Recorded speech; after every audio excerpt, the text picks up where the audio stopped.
اعوذ باللہ من الشیطان الرجیم، بسم اللہ الرحمن الرحیم۔ ایک عجیب فرشتے کا واقعہ۔ شب معراج سرور عالم صلی اللہ علیہ وآلہ وسلم نے جو عجائبات دیکھے، ان میں سے ایک یہ دیکھا کہ حضور اکرم صلی اللہ علیہ وآلہ وسلم نے ایک فرشتہ دیکھا، اس کے پر جلے ہوئے تھے۔ یہ دیکھ کر فرمایا، اے جبریل، اس فرشتے کو کیا ہوا؟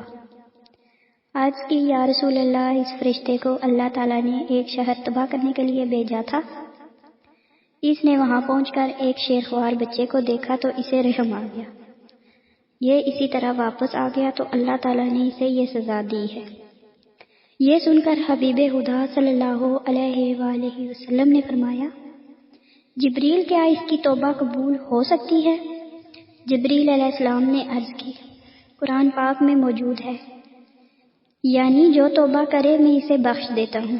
یہ سن کر سیدنا دو عالم صلی اللہ علیہ وآلہ وسلم نے دربار الہی میں عرض کی، یا اللہ، اس پر رحمت فرما، اس کی توبہ قبول فرما۔ اللہ تعالیٰ نے فرمایا، اس کی توبہ یہ ہے کہ آپ پر 10 بار درود پاک پڑھے۔ آپ نے اس فرشتے کو حکم سنایا تو اس نے 10 بار درود پاک پڑھا۔ اللہ تعالیٰ نے اس کو پر بال عطا فرمائے اور وہ اوپر کو اڑ گیا، اور ملائکہ میں یہ شور برپا ہوا کہ اللہ تعالیٰ نے درود پاک کی برکت سے کروبین پر رحم فرمایا۔ سبحان اللہ۔